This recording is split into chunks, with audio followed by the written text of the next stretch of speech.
Greetings, my fellow intellectuals and bookworms. Today we'll be discussing this book, The Taste of World War II and the Battle for Food by Lindsay Collingham. I got this at an antique shop in rural Indiana. Basically, it discusses how food rations and food policy determined a lot of the war. It brings up how the British determined that India had plenty of rice and people in the homeland and for the army overseas were starving. The logical conclusion here is that as long as we don't starve too many people, it'll be fine because the people that survive will be able to continue to create food.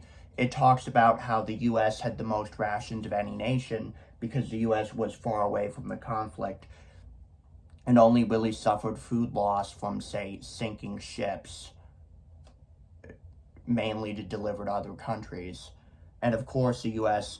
has a large amount of food. Even today, we produce enough food that if we, say, pulled out all the stops, we could feed 2 billion people on our own. Now, granted, we waste 25% of all food in this country, and unknown portion is wasted at restaurants and groceries. A lot of it's just thrown away.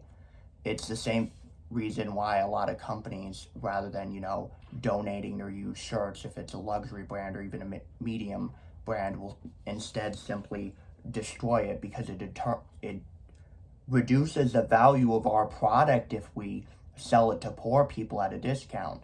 And it's utterly stupid. It required resources to make whatever it is you're selling. So if you can't sell it and you can't discount it to a low enough price to sell it, it makes little sense to just throw it away in a dumpster. Yes, dumpster diving is gross, at least in an instinctual level, because you're digging around in the trash, which is where, rats live and stuff. But like this guy who went to a dumpster dove next to a Barnes & Noble, who found a whole bunch of brand new books that were untouched. It's incredibly wasteful because it took resources to produce. But that's not really the point. So during this, we cut down on food waste. We made every scrap of food count, and basically it makes a convincing case that American agriculture was what turned the tide of war. Now, everyone claims that this theory or that theory explains that that this or that won World War II, like the atom bomb won World War II because it shortened the length of the war, or American industry won the war because America was able to outproduce any other nation 10-1, including our allies. And that now the American industry case is good, or Lend-Lease won the war by keeping the Soviet Union and the UK in the battle long enough to actually get help. And that's a very credible case. Keep in mind that a large chunk of Russia's oil was either lost or destroyed. The Caucasus region, where Hitler invaded to secure the oil, Stalin basically destroyed it rather than give it up, and this was before the Siberian oil. So a lot of food and fuel were imported, and basically everything. So this makes a convincing case only because an army without food is starving. And the deal with Britain is it's a tightly, densely packed island, even at this time. So there's a lot less land for farming. There's a lot less good land for farming. That's why there's so much sheep production, because sheep can survive on the most marginal land possible and they'll only eat grass. Now, yes, meat production has a higher value added than, say, growing grains, but grains and stuff are the staple food of most diets in the world. So the fact that you have far more sheep than grains suggests that there's a lack of agricultural potential. In this case, it mentions how the British got around that by simply more or less heavily encouraging all of its citizens to dig up their gardens, get rid of the fucking grass, and plant potatoes. So it also made a very convincing case that American grain and potatoes is what saved Britain and the Soviet Union from collapse. And it mentions hard winters by people at the time who were surviving on 1,200 calories during the height of the Blitz, when it was basically impossible to get resupply ships in. And keep in mind, the average person needs 2,000 calories a day, at least if you're an adult male. Although it depends on what you're doing. If you work in heavy industry, you need 3,500 calories. If the weather is below 30 degrees, you may need up to 4,000 calories. Even more extreme things like in the Arctic and Antarctic can require 4,500, 5,000 calories a day. And there were people in Britain whose sole job it was to escort ships in there.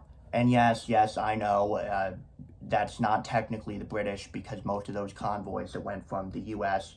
north of far north of Scotland to Murmansk were mostly American convoys with 50% casualties. But keep in mind, each one of those convoys required food and fuel to keep these people going, and essentially that food and fuel was provided by the U.S., which diverted resources away. So basically, a winter with 1,250 calories is a winter that, automatically speaking, you're about 2,000 calories short of what you need. And keep in mind that's roughly I want to say it's roughly a pound of food that they're short. So every day you'd be steadily losing weight, and it would be very, very fucking miserable. And of course, if you'd already been suffering from starvation, you'd simply die. And that's what happened to a lot of the Soviets, not because the American Lend-Lease wasn't effective, it's because the Russians had serious trouble getting it to where it needed to go. Like, look at Leningrad. Technically speaking, the frozen Lake Ladoga was technically passable if you were willing to endure heavy artillery fire, divert scarce resources of it, and essentially stall any offensives elsewhere, because you'd need to move a lot of soldiers and shit. And then keep in mind that the ice is unstable, and a whole bunch of convoys ended up in the bottom of the sea. So the problem wasn't in actually getting the food to them, it was basically in delivery. So this makes a very interesting case that apparently you could survive perfectly fine on a diet of bread and potatoes, because it contains all the essential nutrients. It also mentioned how in Britain they actually gave factory workers more food, and they were served out of government-run canteens, in which you just turn in a token that you received at work every day for a hot meal. And it was determined that hot meals boosted morale and stuff. In the U.S., we determined that factory workers should be given extra food because they're operating heavy machinery all day, every day. And now, I did a short-term summer job full-time at a factory for 3 months. It was tiring work, and it wasn't even the hardest factory work around. I was basically just drilling in and out in metal tubes. But I don't want to potentially breach confidentiality, so I won't tell you what it is. It's what company it is. It's just it's a medical device manufacturing company, and the part I was cleaning is a part that goes into a surgical gun that's basically a drill that opens up skin for surgery. So I ate 3,500 calories a day, basically, and I didn't put on any weight at all because I was burning it off. So basically, another interesting thing that this brings up is that it talks about how if you're British, you've heard of this. It's cod liver and orange juice. It's some sort of old folk remedy that can treat like all sorts of sickness and stuff. Apparently, the reason why cod liver and orange juice caught on in the UK is because the Americans shipped it over. Apparently, the British said, we're low on vitamin C, can you send us some oranges? And the folks at the Food Council that controlled all shipping between US, Britain, and the Soviets for Lend-Lease said, you know what? Regular oranges are too heavy. We can send over more guns if we convert it to orange juice. Then it was like, they apparently are low on another essential vitamin.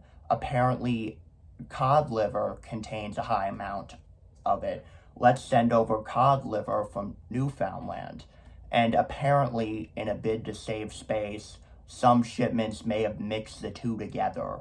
And yes, that sounds about as foul as you can expect, but for some reason, now somewhere there's a joke about how British food is terrible, like beans on fucking toast or something like that, or literal toast sandwich, which is just fucking toast, but 2 pieces of toast together, and somehow it caught on. So it's a very interesting book.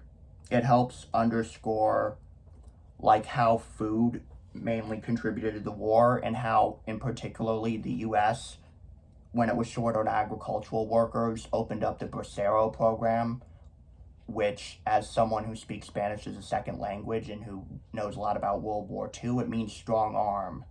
Basically, we imported Mexican farm workers and we gave them temporary visas to harvest our food for us because a lot of the men in California were off at war.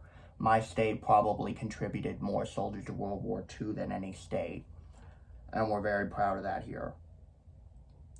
So, this book just looks old and worn, but interestingly enough, it was published in 2012.